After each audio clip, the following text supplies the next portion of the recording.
ರಾಜ್ಕುಮಾರ್. ಅವ್ರು ಕುರ್ಚಿ ತೆಗೆದಿದ್ದೆ ಅಲ್ಲಿ ಹಾಗೆ ಮೆಟ್ಲ ಮೇಲೆ ಕೂತ್ಕೊಂಡ್ಬಿಟ್ರು. ಸರ್ಚ್ ಆಫೀಸರ್ ಆಗಿದ್ದರು, ರಾಜೀನಾಮೆ ಕೊಟ್ಬಿಟ್ರು. ಅವರು ಬಂದಂಥ PF ಏನೇನೋ ಇರುತ್ತಲ್ಲ ದುಡ್ಡು, ಅದರಲ್ಲಿ ಬಂದಿದ್ದಲ್ಲಿ ನನಗೆ ಅಂಗಡಿ ಇಟ್ಕೊಟ್ರು. ವಿತಿನ್ 9 o'clock ಒಳಗಡೆ ಮುಗಿದೋಗಿರೋದು. ಪ್ರತಿಯೊಂದು ಮನೆಗೆ ಹೋಗಿ ಎಲ್ರಿಗೂ ಕೊಟ್ಟು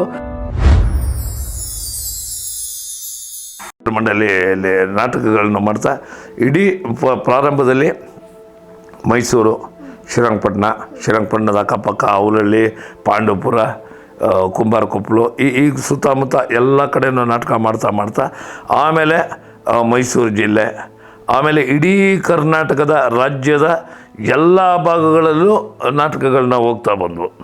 ಅದರ ಮಧ್ಯದಲ್ಲಿ 1982ರಲ್ಲಿ ನಾವೇನು ಮಾಡಿದ್ವು, ನಮ್ಮಣ್ಣ ನನಗೆ ಲೈಬ್ರರಿ ಇಟ್ಕೊಟ್ಟಿದ್ರು, ಕುಸುಮ ರಚನಾ ಸರ್ಕ್ಯುಲೇಟಿಂಗ್ ಲೈಬ್ರರಿ.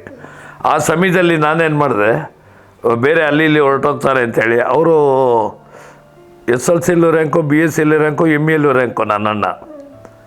ಅವರು ಒಂದು 9 ವರ್ಷ ಕನ್ನಡ ಮಾನಸ ಗಂಗೋತ್ರಿಯಲ್ಲಿ ರಿಸರ್ಚ್ ಆಫೀಸರ್ ಆಗಿದ್ದರು. ರಾಜೀನಾಮೆ ಕೊಟ್ಬಿಟ್ರು. ಗೌರ್ನಮೆಂಟ್ ಕೆಲಸ. ಅವ್ರ ಸ್ನೇಹಿತರು ನಮ್ಮ ಮನೆಯಲ್ಲಿ ಎಲ್ಲರೂ ಇದೇನಿದು, ಯಾರಾದರೂ ಗೌರ್ನಮೆಂಟ್ ಕೆಲಸಕ್ಕೆ ರಾಜೀನಾಮೆ ಕೊಡ್ತಾರ ಅಂತ. ಆದರೆ ಅವ್ರಿಗೇನು ಗೌರ್ನಮೆಂಟ್ ಕೆಲಸ ಇಲ್ಲದೆ ಬದುಕ್ಬೋದು, ಆ ಕೆಲಸನೇ ಬೇಕಾಗಿಲ್ಲ.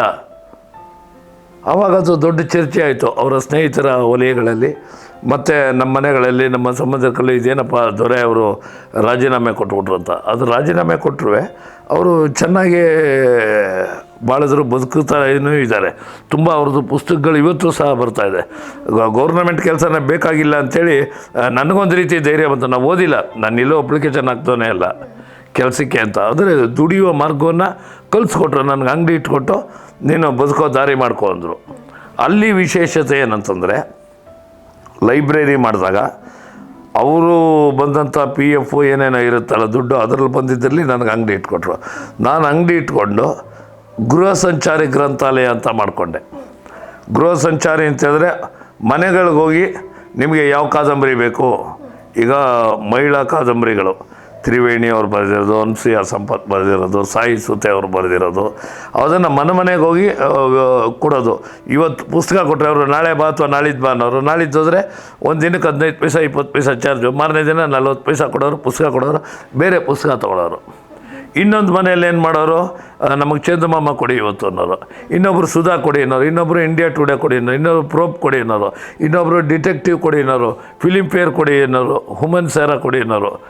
ಅಂದರೆ ಮೂವಿ ಇರ್ಬೋದು, ಸಿನಿ ಬ್ಲಿಟ್ಸ್ ಇರ್ಬೋದು, ಸ್ಟಾರ್ ಡಸ್ಟು, ಹೀಗೆ ಕನ್ನಡದ ರೂಪತಾರ, ವಿಜಯ ಚಿತ್ರ, ಎಲ್ಲ ರೀತಿ ಪತ್ರಿಕೆಗಳನ್ನೂ ಮನೆಗೆ ತೊಗೊಂಡೋಗೋದು ಬರೋದು. ಆಗ ಅಲ್ಲಿ ನಾಟಕಗಳನ್ನೂ ಮಾಡ್ತಾಯಿದ್ದೆ. ತಿರುಗಾಡ್ತಾ ಇದ್ದಾಗ ನನ್ನ ನಾಟಕವನ್ನು ನೋಡೋಕ್ಕೆ ಬರ್ತಾಯಿದ್ದಂಥ ಪ್ರೇಕ್ಷಕ ಪ್ರಭುಗಳು ಭಾಳ ದೊಡ್ಡವರು. ಇವತ್ತು ಸಹ ಜನಮಾಸದಲ್ಲಿ ಚಿರಸ್ಥಾಯಿ ಉಳ್ಕೊಂಬಿಟ್ಟಿದ್ದಾರೆ. ನಮ್ಮ SL ಭೈರಪ್ಪನವರು, ದೇವನೂರು ಮಹಾದೇವ ಅವರು, ಲಿಂಗದೇವರು ಅಳಿಮನೆಯವರು, KS ಭಗವಾನ್ ಅವರು, ಆಮೇಲೆ ಇಡೀ ಪ್ರಗತಿ ರಂಗದ ರಾಮದಾಸ್ರವರು, ಅವ್ರ ಮನೆಗೆಲ್ಲ ನಾನು ಹೋಗಿ ಮೆಂಬರ್ ಆಗ್ತಾಯಿದ್ದೆ. ಮೆಂಬರ್ ಮಾಡಿಕೊಂಡು ಮೆಂಬರು ಒಂದು ರೂಪಾಯಿ ಕೊಡೋರು, ಮೆಂಬರ್ ಆಗೋರು. ಪುಸ್ತಕ ಕೊಟ್ಮೇಲೆ ತಿಂಗಳಿಗೆ ಕೆಲವರು 20 ರೂಪಾಯಿ ಕೊಡೋರು, ಕೆಲವರು ದೇವನೂರು ಮಹಾದೇವ ಅಂತವರು, ಮತ್ತು ಇನ್ನು ಕೆಲವು ಸಾಹಿತಿಗಳು 50 ರೂಪಾಯಿ ಕೊಡೋರು, 100 ರೂಪಾಯಿ ಕೊಟ್ಬಿಡೋರು ತಿಂಗಳಿಗೆ, ಹುಡುಗ ಮಾಡ್ತಾನಲ್ಲ ಅಂತ. ಆಗ ನನ್ನ ಒಂದು ಚಟುವಟಿಕೆಯನ್ನು ನೋಡಿ ಸಾರಾ ಸುದರ್ಶನ್ ಅಂತೇಳಿ 3 ಚಕ್ರ ಸೈಕಲ್ ತೊಗೊಟ್ರು, ಟ್ರೈಸಿಕಲ್ಲು. ಪುಸ್ತಕ ಅದರಲ್ಲಿ 1,500-2,500 ಸಾವಿರ ಪುಸ್ತಕ ಹಿಡಿಯುತ್ತೆ. ಸೈಕಲ್ ಹೊಡಿಯೋದೇ ಕಷ್ಟ. ಈಗ ಹಿಡ್ಕೊಂಡ್ರೆ ಈಗ ತಳ್ಳುತ್ತೆ. ಅದನ್ನ ಹಿಡ್ಕೊಂಡು ನಾನು ಕಾದಂಬರಿ ಬೇಕೇ ಕಾದಂಬರಿ ಅಂದ್ಕೊಂಡು ಪುಸ್ತಕಗಳನ್ನ ಮಾರಾಟ ಮಾಡ್ತಿದ್ದೆ. ಆದರೆ ನಮ್ಮ ಸ್ನೇಹಿತರು ಕೆಲವರೆಲ್ಲ ನೋಡೋರು, ಏನು ರಮಾನಂದು ಈ ಥರ ಮಾಡ್ತಾನಲ್ಲ ಅಂತ. ಅಂದರೆ ಇವೆಲ್ಲ ವಿತಿನ್ 9 o'clock ಒಳಗಡೆ ಮುಗಿದೋಗಿರೋದು. ಪ್ರತಿಯೊಂದು ಮನೆಗೆ ಹೋಗಿ ಎಲ್ರಿಗೂ ಕೊಟ್ಟು ಅವರು ಅಂದಿನ ಜನ ಮನೆ ತೋರಿಸ್ದಿನ ಟ್ರೈನ್ ಕಾದಂಬರಿ ಅಂದರೆ ಬಂದುಬಿಡೋರು. ಹಾಲು ಬರೋ ಥರ, ತರಕಾರಿ ಥರ ಬಂದುಬಿಟ್ಟು ಇವತ್ತು ಇದು ಕೊಡಿ. ಮಕ್ಕಳು ಬರೋರು, ನಮಗೊಂದು ದಿನಕ್ಕೊಂದು ಕತೆ ಕೊಡಿ ಅನುಪಮ ನಿರಂಜನ್ದು ಅನ್ನೋರು. ಇನ್ನೊಂದು ಪುಸ್ತಕ ಕೊಡಿ ಅಂತವ್ರು ಈಸ್ಕೊಂಡು ಹೊಟ್ಟೋಗೋರು. ದುಡ್ಡು ಕೊಡೋರು, ಈ ತಿರ್ಗಿ ಇನ್ನೊಂದು ಕೊಟ್ಟೋಗ್ತಾಯಿದ್ದೆ. ಬೆಳಗ್ಗೆ ಹೊತ್ತು ಹಾಲು ಹಾಕ್ತಾಯಿದ್ದೆ, ಪೇಪರ್ ಹಾಕ್ತಾಯಿದ್ದೆ. ಅದ್ರ ಮಧ್ಯೆ ಇದು ಅದ್ರ ದುಡ್ಡನ್ನು ನಮ್ಮ ತಂದೆ ಕೇಳ್ತಿಲ್ಲ, ಆದರೂ ದುಡ್ಡು ಕೊಡೋರು. ಅಂದರೆ ನನಗೇನಂತಂದರೆ ನಮ್ಮ ಅಣ್ಣನಿಂದ ನಮ್ಮ ತಂದೆಯಿಂದ ಬಂದಂಥ ಬಳುವಳಿ ಏನಪ್ಪ ಅಂತ ಹೇಳಿದ್ರೆ ನನಗೆ ಸುಮ್ಮನೆ ಕೂತ್ಕೋಬೇಡ, ಏನಕ್ಕೆ ನಮ್ಮ ಪ್ರಕರಣ ಏನೋ ಪ್ರಸಿದ್ಧ ಪುರುಷಭು ಅನ್ನೋ ರೀತಿಯಲ್ಲಿ ಏನಾರು ಮಾಡ್ತಾಯಿರೋ, ಕದಿಬೇಡ, ಕೆಟ್ಟವನು ಅನ್ನಿಸ್ಕೋಬೇಡ, ದುಡಿ, ಅದರಲ್ಲಿ ಮೈ ಮುರಿದು ದುಡಿ, ನಿನ್ನ ಯಶಸ್ಸನ್ನು ನೀನು ಕಾಣ್ತೀಯ ಅಂಥೇಳಿ ಆ ರೀತಿ ದುಡಿಯೋದ್ರಲ್ಲಿ ದುಡಿಮೆಯಲ್ಲೇ ತೊಡಗಿಸ್ಕೊಂಡೆ. ಹೊಸ ಹೊಸ ಕಾದಂಬರಿಗಳು ಬರೋದು. ಮೈಸೂರಿನಲ್ಲಿ ಪ್ರಸಿದ್ಧವಾದ್ದು ಅಂದರೆ ಒಂದು ಗೀತಾ ಬುಕ್ ಹೌಸು, ಇನ್ನೊಂದು ಚೇತನ ಬುಕ್ ಹೌಸು. ಪ್ರತಿದಿನ ಅಲ್ಲಿಗೆ ಬಂದಿರೋಂಥ ಹೊಸ ಪುಸ್ತಕಗಳನ್ನ ಖರೀದಿ ಮಾಡ್ತಾಯಿದ್ದೆ. ಆಮೇಲೆ ಯಾವ ಮ್ಯಾಗ್ಝೀನು ಆ ದಿನ ಬರುತ್ತೆ, ಆ ದಿನ ಅದನ್ನೆಲ್ಲ ತೊಗೊಂಡು ಬಂದು ನಾನು ಇಟ್ಕೊಂಡು ಅದನ್ನು ಸರ್ಕ್ಯುಲೇಟ್ ಮಾಡ್ತಾಯಿದ್ದೆ. ಅದರಿಂದ ಏನಾಗೋದು, ನನಗೆ ನನ್ನ ಜೀವನ ಇದಾಗೋದು. ಇದರ ಜೊತೆಯಲ್ಲಿ ನಾಟಕ ಇದೆಯಲ್ಲ, ಇದು ಒಂದು ರೀತಿಯಲ್ಲಿ ಎಲ್ಲರ ಜೊತೆ ಸಂಪರ್ಕ ಗಳಿಸುತ್ತೆ. ಹಣ ಸಂಪಾದನೆ ಮಾಡದೇ ಇರ್ಬೋದು, ಜನ ಸಂಪಾದನೆ ಮಾಡಿಬಿಡ್ತಿದ್ದೆ ನಾನು. ಅಲ್ಲಿ ಯಾರೋ ಏನಪ್ಪ ಇವತ್ತು ಬರಲಿಲ್ಲ ಅಂತೇಳೋರು, ಯಾವತ್ತೂ ಅಪರೂಪಕ್ಕೊಂದು ಬರೋಕ್ಕಲ್ಲ, ಬಾ ಇಡ್ಲಿ ತಿನ್ನೋ ಅನ್ನೋರು, ಇಲ್ಲ ಸರ್ ತಿಂದ ಬಾಪ ಒಂದು ಅರ್ಧ ಕಾಫಿ ಕುಡಿ ಅನ್ನೋರು. ಪರಿಚಯ ಇಲ್ಲ, ಪರಿಚಯದ ಮುಖ್ಯನ. ಅವ್ರ ಜೊತೆ ಎಲ್ಲ ಮಾತಾಡ್ತಾ ಇದ್ದಾಗೇ ನಾಟಕಗಳಲ್ಲಿ ಬರೀ ನಮ್ಮ ಸ್ನೇಹ ಕಲಾ ಮಿತ್ರ ಮಂಡಳಿ, ಗೆಜ್ಜೆ ರಂಗತಂಡ ಅದ್ರಾಗಲ್ಲ, ಬೇರೆ ತಂಡಗಳಲ್ಲೂ ಮಾಡಬೇಕು ಅಂತೇಳಿ ಕೆಲವರು ಹೇಳೋರು. ಸರಿ, ಆವಾಗ ಬೇರೆ ತಂಡಗಳಲ್ಲಿ ಹೋಗಿ ಪಾತ್ರ ಮಾಡ್ತಾಯಿದ್ದೆ. ಅಲ್ಲಿ ಒಂದು ಪಾಠವನ್ನು ಕಲಿತೆ. NR ಮಾಸೂರ್ ಸಾಗರದವರು. ಅವರು ನಾಟಕಕ್ಕೆ ಹಿಂದಿನ ದಿನ ಹೋಗಿ, ಸರ್ ನಮಸ್ಕಾರ, ನನ್ನ ಹೆಸರು ರಮಾನಂದ ಅಂಥೇಳಿ, ನಾಟಕಗಳಲ್ಲೆಲ್ಲ ಮಾಡೀನಿ, ಸುಮಾರು 100 ನಾಟಕಗಳಲ್ಲಿ ಮಾಡೀನಿ ಸರ್, 100 ಪ್ರದರ್ಶನ ಹೋಗಿರೋದಲ್ಲ, 100 ನಾಟಕದಲ್ಲಿ ಮಾಡೀನಿ ಅಂತ ತಗೊಂಡು, ನಿಮ್ಮ ನಾಟಕದಲ್ಲಿ ನನಗೊಂದು ಅವಕಾಶ ಕೊಡಿ ಸರ್. ಆಯಿತು, ನಾಳೆ ಬರಪ್ಪ. ಮಾತಾಡ್ಸೋರು, ಕೇಳಿದ ಪ್ರಶ್ನೆಗೆ ಉತ್ತರ ಕೊಟ್ಟೆ. ಸರಿ, ಬೆಳಗ್ಗೆ ಎಷ್ಟೊತ್ತು ಬರಬೇಕು ಸರ್? 5 ಗಂಟೆಗೆ. ಬೆಳಗಿನ ಜಾವ 5 ಗಂಟೆಗೆ ರಿಹರ್ಸಲ್ಲು. ಹೌದು, ಸರಿ ಬರ್ತೀನಿ ಸರ್, ಲೇಟಾಗಿ ಬರಬಾರ್ದು ಅಂದರು. ಆಗಲಿ ಸರ್ ಅಂತ ಹೇಳಿದೆ. ಮಾರನೇ ದಿನ ಎಲ್ಲರೂ ಸೇರಿದ್ರು. ನಾನು 5 ಗಂಟೆ 3 ನಿಮಿಷ ಆಗಿತ್ತು. ಇದೇ ಥರ ಬಲಗೈಗೆ ವಾಚ್ ಕಟ್ಕೊಂಡು ಹೋಗಿದ್ದೆ, ಯಾಕೆಂದ್ರೆ ಮಾಡಬೇಕು ಅಂತೇಳಿ. ಅವರು ಏನಪ್ಪ ಬಂದಿದ್ದು ಅಂದರು. ಸರ್ ನಿನ್ನೆ ನಿಮ್ಗೆ ಹೇಳಿದ್ನಲ್ಲ ಸರ್, ಟೈಮ್ ಎಷ್ಟು ಈಗ ಅಂದರು. 5 ಗಂಟೆ 3 ನಿಮಿಷ ಸರ್ ಅಂತಿದೆ. ವಾಪಸ್ ಹೊಟ್ಟೋಗೋದ್ರು. ಸರ್ ತಪ್ಪಾಗೋಯ್ತು ಸರ್, ನಾಳೆ ಕರೆಕ್ಟಾಗಿ ಬರ್ತೀನಿ. ಹೋಗೋ ಆಚೆ. ಸರ್ ಇಲ್ಲ ಸರ್, ಇವತ್ತು ಇದು ಮಾಡ್ಕೊಳ್ಳಿ, ನಾಳೆಯಿಂದ ಇನ್ ಟೈಮ್ ಹೋಗೋದ್ರಾಗ ನಿಂತ್ಕೋಬಾರ್ದು, ಬೇರೆಯವ್ರ ಸಮಯ ನಾನು ಮಾಡ್ತೀನೇನೋ. ಇವಾಗ ಗೆಟ್ ಹೋಗೋ ಆಚೆ. ಎಲ್ಲಡಿಕೆ ಹಾಕೊಂಡ್ರು ಅವರು ಬಾಯಿ ಬರ್ತಿ. ಅವ್ರು ಬೆಳಗ್ಗೆನೇ ಎಲ್ಲಡಿಕೆ ಜಿಗಿಯೋರು. ಒಂದು ಸಾರಿ ಜೋರಾಗಿ ಉಗಿದು ಬೈದರು. ಅಲ್ಲಿ ನಾನು ನಡ್ಕೊಂಡು ಬಂದಿದ್ದವನು ಒಂದು 3-4 ಮೈಲಿ ವಾಪಸ್ ಹಾಗೆ ಕಣ್ಣಲ್ಲಿ ನೀರು ಹಾಕ್ಕೊಂಡು ವಾಪಸ್ ಹೊಟ್ಟೋಗ್ಬಿಟ್ಟೆ. ಆದರೆ ನಮಗೆ ಆಸೆ ಇದ್ದಿದ್ದಕ್ಕಿಂತ ಆಸಕ್ತಿ ಇದ್ದಿದ್ದರಿಂದ ತಿರ್ಗಾ ಮಾರನೇ ದಿನ 4:50 ಹೋದೆ. ಅದೇ ಅವರೇನೆ, ಏನಪ್ಪ ಬಂದೆ ಬಾರ, ನಿನ್ನೆ ಇವರೇನ ಬೈದಿದ್ದು ಅನ್ನೋದು. ಚಹಾ ಕುಡಿಯಾ? ಚಹಾ ಕೊಡ್ರಿ, ಕಾಫಿನ ಚಾನ ಅನ್ನೋರು. ಸರ್ ಚಹಾ ಕುಡಿತೀನಿ. ಚಹಾ ಕುಡಿದು ಪಾತ್ರ ಕೊಟ್ಟರು. ಅದು ಶ್ರೀರಂಗರ ಸ್ವರ್ಗಕ್ಕೆ 3 ಬಾಗಿಲು, ಆಮೇಲೆ ಕೇಳು ಜನಮೇ ಜಯ.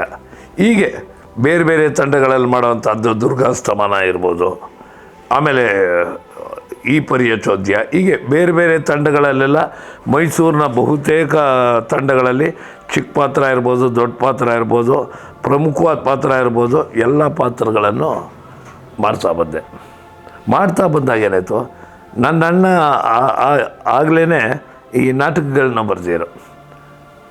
ಆವಾಗ ನಾನು 82ರಲ್ಲಿ 82ರಿಂದ 85, 86 ಕಂಟಿನ್ಯೂ ಅಲ್ಲಿ ಮಕ್ಕಳಿಗೆ ಬೇಸಿಗೆ ಶಿಬಿರ ಮಾಡ್ತಾಯಿದ್ದೆ. ಆ ಸಮಯದಲ್ಲಿ ಯಾರೂ ಮಾಡ್ತಾಯಿರಲಿಲ್ಲ. ಈಗ ಗಲ್ಲಿಲೂ ಇದೆ ಬಿಡಿ, ಕರ್ನಾಟಕದಲ್ಲಿ ಬೇಸಿಗೆ ಬಂತು ನಿಮ್ಮ ಮಕ್ಕಳನ್ನ ಸೇರಿಸಿತ್ತು. ಆವಾಗ ಮೈಸೂರಿನಲ್ಲಿ ಇದ್ದದ್ದು 1-2 ಟ್ರೂಪು, ನಮ್ಮದು ಮತ್ತು ಇನ್ನೊಂದು. ಬೆಂಗಳೂರಲ್ಲೂ ಅಷ್ಟಾಗಿರಲಿಲ್ಲ. ಆಗ ಮಕ್ಕಳನ್ನೆಲ್ಲ ಸೇರಿಸಿ ನಾನೇ ನಾಟಕ ಬರೆದು ನನ್ನ ಸ್ನೇಹಿತನ ಜೊತೆ ಸೇರಿ ಮೂರ್ಖರಾಜ ಮುಟ್ಟಾಳ ಮಂತ್ರಿ ಅಂತೇಳಿ ನಮ್ಮ ಅಣ್ಣ ಅವರ ಸಲಹೆ ಸಹಕಾರ ಮಾರ್ಗದರ್ಶನ ಪಡ್ಕೊಂಡು ಅದನ್ನು ಥಿಯೇಟ್ರಲ್ಲಿ ನಾಟಕ ಮಾಡಿದೆ. ಒಂದು 35 ಮಕ್ಕಳನ್ನು ಸೇರಿಸಿ ಯಾರ ಹತ್ರನೂ ಏನು ದುಡ್ಡು ಇಸ್ಕೊಳ್ದೆ ನಾಟಕವನ್ನು ಮಾಡಿ ಇದು ಮಾಡಿದಾಗ ನಾಟಕ ಹೌಸ್ಫುಲ್ ಪ್ರದರ್ಶನ ಆಯಿತು. ಭಾಳ ಖುಷಿಪಟ್ಟರು. ಆವಾಗ ನಾವು ಭಾಳ ನಮಗೆ ಹೆಚ್ಚಿನ ಉತ್ಸಾಹ ಬಂತು.